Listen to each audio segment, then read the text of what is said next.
ada tetangga gitu. Saya naik sepeda nyebur ke Koco. Cus gitu nyebur ke Koco, hitam semua. Oh iya gede-gedoh nama Aji gitu.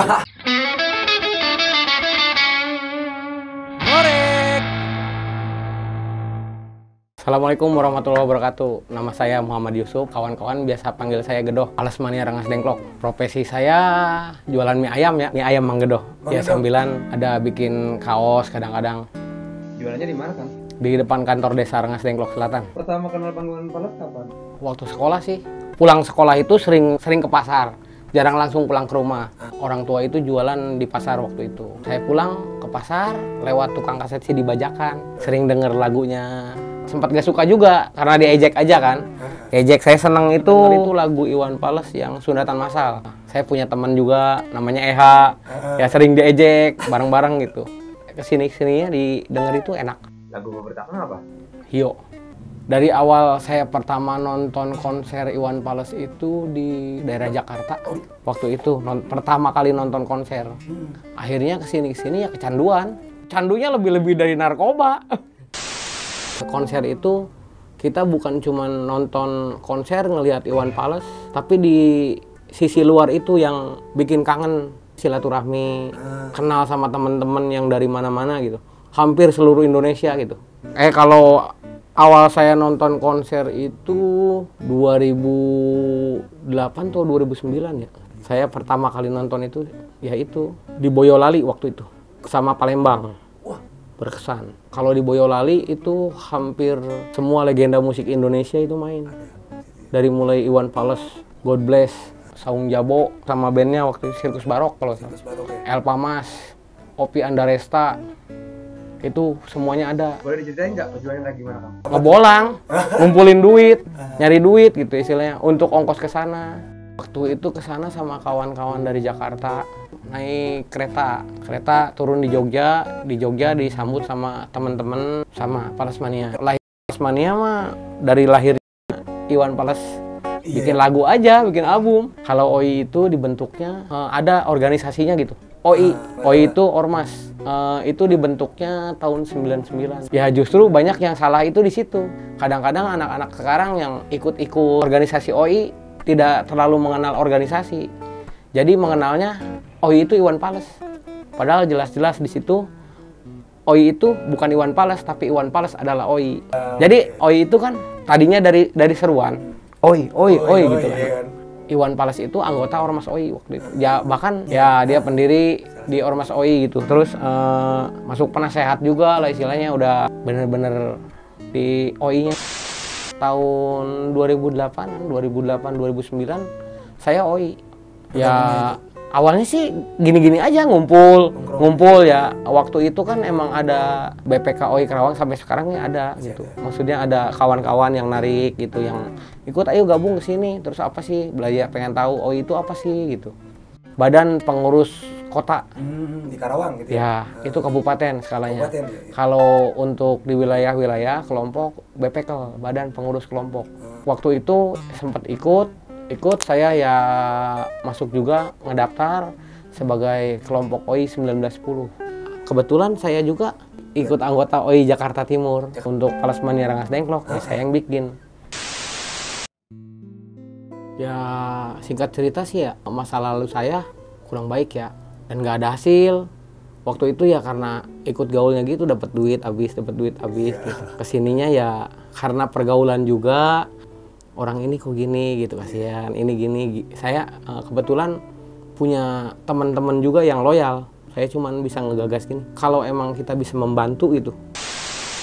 Awalnya itu saya bikin kaos, cuman ya keuntungannya dipikir buat pribadi aja. Kesininya saya gauli komunitas banyak, ada bencana ada apa gitu. Sering ini kenapa nggak memanfaatkan komunitas itu gitu. Akhirnya saya punya pikiran untuk memanfaatkan komunitas, bikin kaos lah dengan nominal modal sekian, saya jual sekian dan ada rincian keuntungan. Ya rata-rata 90% saya masukin untuk 90%? donasi.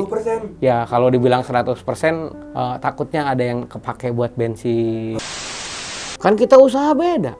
Kalau usaha untuk pribadi, untuk keluarga, saya jualan mie ayam, jualan petasan, itu untuk pribadi. Beda lagi kalau untuk bikin kaos, hasilnya itu ya punya kepuasan tersendiri lah untuk kita ngejalanin itu gitu.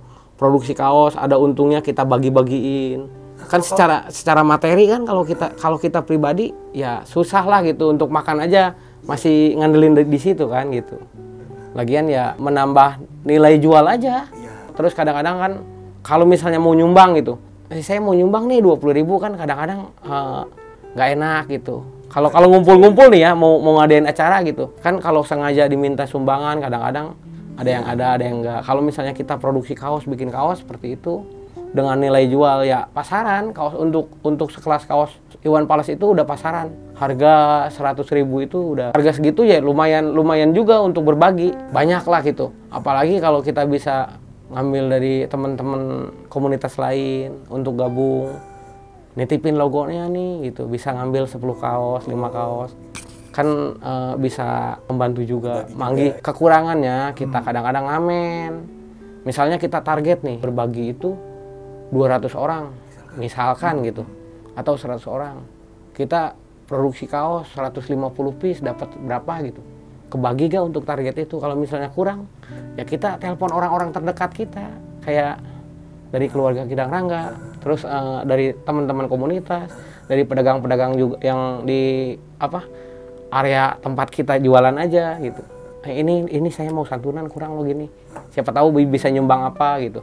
Nggak mungkin memaksa. Tujuannya memang positif itu kan. Iya. Kita membuka jalan untuk berbagi gitu. Iya. Kalau mau beli kaosnya gimana, Kang? Bisa datang ke warung saya di Jalan Raya Proklamasi ya, samping kantor Desa Rengas Dengklok Selatan.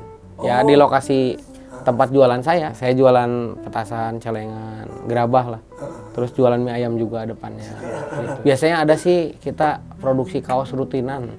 Temanya Palesmania Movement, gerakan Palesmania. Ya disitulah kita tahu ikut andil teman-teman gitu. Teman-teman yang pengen gitu ikut berdonasi, pengen ikut membantu yatim, jompo gitu.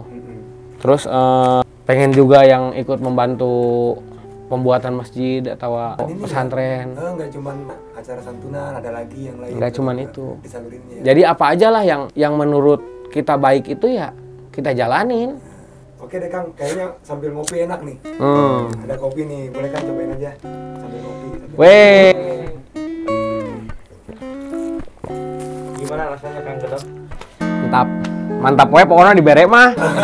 Meuli ge mantap gitu, kok mau dibere. Aduh.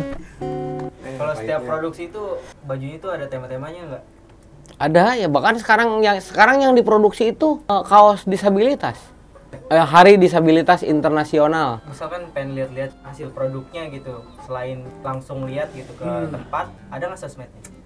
Ada sih, saya ada Facebook juga, terus kebetulan jadi admin juga di IG. Bisa kalau di saya ya Palesmania Rengas Dengklok, Facebooknya, IG-nya Video Iwan Fals. Kalau untuk melihat hasil produksian dari teman-teman yang lain bisa dicek di Wahyu WOC, itu yang produksi kaos Fals gitu ya. Untuk wilayah Bekasi pusatnya WOC. Untuk wilayah di sini gitu. Untuk yang di Bandung bisa ke Tumbal Production. Itu yang stay emang setiap hari jualan kaos gitu. Nah, Kang mulai jualan kaos itu kapan sih, Kang? Hasilnya didonasiin gitu. Kapan sih awal-awal pertama tuh sejarahnya?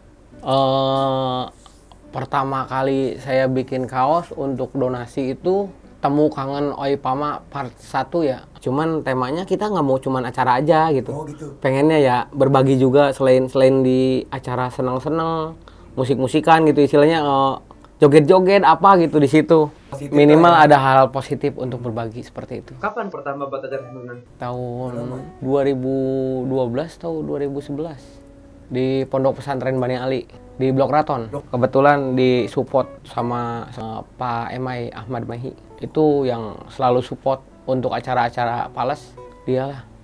Waktu itu ya sempat istrinya Pak Haji pegang Ormas OI gitu. 10 tahun kurang lebih. Pertama ketemu Iwan Fals itu 2009. Dulu sering ada pengajian rutin, reboan. Terus ada kalau tiap lebaran ada open house. Kalau yang momen-momen tertentu gitu pengen bareng sama Bang Haji apa ya di konser. Di konser kita ngejar konser kemana misalnya. pengalaman ya. Pengalaman saya kebetulan ya ada juga temen yang ikut ngejar konser Iwan Fals ke Cilacap di daerah pesugihan. Waktu itu di pondok pesantren apa gitu. Ya saya dengan selengehannya masuk ke pesantren itu, kebetulan ada temen ya berbaur aja kayak santri. Saking pengennya bareng, ikut sholat Jumat, ngobrol. Ya istilahnya ada teguran-teguran, tau lah dia orang dari mana gitu. Selesai itu ya minta foto. Pertama kali saya dapat foto sama dia. Ya bangganya ya bener-bener bangga lah waktu itu mah. Susah, orang zaman HP aja K350 kalau nggak salah. Waktu itu zaman-zamannya kamera seperti itu gitu. Masih ada fotonya? Masih ada? Masih. Nanti boleh kita minta ya? Ya, foto pertama kali saya. Pertama sama Bang Iwan. Ya. Itu berkesan banget kan? Banget lah, kebanggaan. Nggak sia-sia loh, saya ngejar konser Iwan Fals jauh-jauh sampai ke Cilacap, bisa foto bareng gitu. Perjuangan seperti itu. Iya, perjuangannya ya bener-bener ngerasa lapar kelaparan, hujan kehujanan ya ngebolang, naik kereta ya istilahnya, terus kesininya BM-an naik kol buntung, naik bis, naik truk. Udah nekat lah ya. Iya. Banyak lah teman-teman, bahkan ada yang karyawan WKK juga sekarang. Ada. Ya itu si Agung. Yang bikin kopi ternyata. Ya yang bikin kopi. Yang bikin kopi itu Kenapa tuh, Kang? pertama kali nonton konser jauh itu sama saya di Semarang. Oh ya kesininya lebih nekat nge-BM ke Bali sampai Berapa hari dia? Itu nge-BM gitu berapa hari? ngebolang ke sana itu ya kurang lebih 3-4 hari. Maksudnya Kalau dalam bis itu saya ngalamin naik bis dari Lebak Bulus sampai Bali itu kurang lebih 32 jam ya. 32 jam. Ya, kurang lebih. Hampir 2 hari. Waktu itu berangkat dari sini malam jam 9, nyampe sana malam lagi subuh. Kalau dari Lebak Bulus sampai terminal Mangui kalau nggak salah, dari Mangui naik angkot ke Ubud, di Ubud dijemput sama temen. Banyak sih teman-teman. Harapan Akang sendiri nih untuk kedepannya sebagai Falsmania, Akang pengennya kayak gimana sih? Ya harapan saya ya pengennya sih Iwan Fals hidup tentram gitu, nggak ada embel-embel apa-apa dari yang lain gitu istilahnya. Terus kita sebagai fans harus lebih maju lagi lah istilahnya. Untuk kedepannya ya kemarin saya bisa ngelain acara santunan 100 naik 200, ya pengennya sih bisa lebih besar dari itu gitu. Amin, mudah-mudahan Amin. Akang ya. Mudah-mudahan tercapai. Ya. Berarti Akang lebih ke fans yang bukan fans yang nuntut si tokonya ini harus kayak gini nih, harus bikin album lagi dong, nggak kayak gitu. Ya enggak lah, fans itu nggak harus seperti itu. Ngefans itu ya kita ngelihat jalur dia aja. Maksudnya alur cerita dia ya kita ikutin. Alur cerita hidupnya itu kayak gimana gitu. Nah kan sering banget Kang, misalkan kita bahas realistisnya, kan kalau misalnya nonton konser itu kalau nggak slang gitu kan, kadang-kadang ada yang berusuhan, ada yang sebenarnya ada juga yang positifnya, mereka ada yang kerjasama, ada yang bikin apa gitu. Nah Kang pernah nggak ngalamin dulu sempat bentrok sama slang apa gimana gitu? Dulu Sering lah. Sering. Paling parah gimana Kang? Paling parah itu saya di Sukabumi. Pulang konser waktu itu pulang konser. Saya pulang konser dari Sukabumi, dari lokasi konser itu ke tempat temen, yang lain pada naik angkot, saya ikut naik motor. Ya pulang konser itu ada temen-temen gitu, entah itu dari slanker dari apa gitu, nurunin bendera, saya ikut gitu nurunin bendera nih. Saya rencananya buat oleh-oleh, buat bawa pulang gitu. Wah ternyata itu yang mantek, ditemparin gantarnya itu, bambunya bener-bener langsung disabetin. Refleks kita loncat ke motor, cabut. Kontak temen yang di belakang, taunya begitu nyampe mobil udah pecah.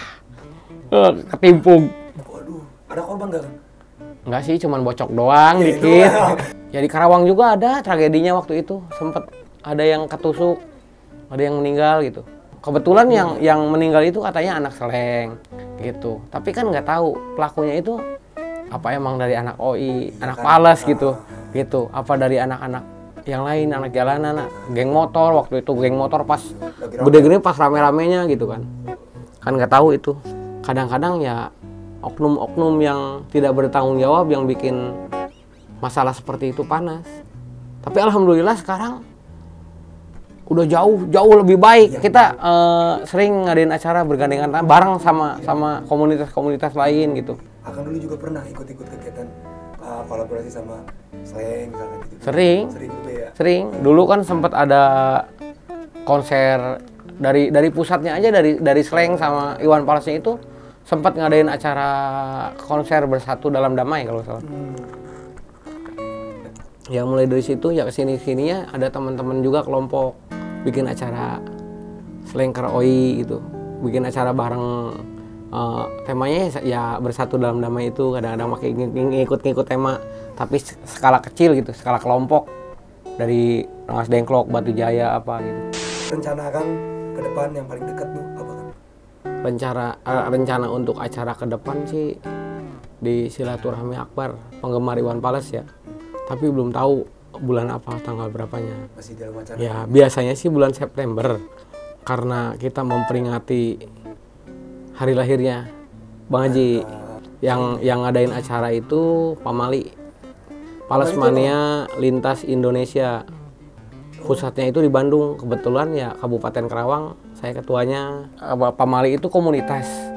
Ya cuman tertata rapi seperti organisasi seperti itu. Jadi kayak di tengah-tengah antara OI dan Palesmania, bisa dibilang kayak gitu. Iya. Istilahnya ya Pamali itu ya Palesmania. Cuman terorganisir gitu. Istilahnya kelompoknya jelas gitu. Kayak di Kabupaten Karawang ada berapa ratus orang gitu yang tergabung di Pamali. Pamali itu terbentuknya 2000 berapa ya? 2014 atau 2015 ya. Dan Akang dipercaya menjadi ketuanya kapan? Ya dari mulai terbentuk itu aja. Saya deklarasi ikut. Saya deklarasi untuk Perwakilan ya. Pamali Kabupaten Karawang. Ya di situ ya berjalan aja. Tapi kenapa Akang yang jadi ketuanya gitu kan? Maksudnya yang di Karawang kan banyak. Ya kebetulan emang waktu itu saya yang aktif. Gitu, kebetulan seperti itu aja. Oke deh Kang, kayaknya cukup deh ya. Kita ngobrol-ngobrolnya, kita ngopi lagi aja. Ngopi lagi. Makasih banyak loh Kang waktunya ya. Siap.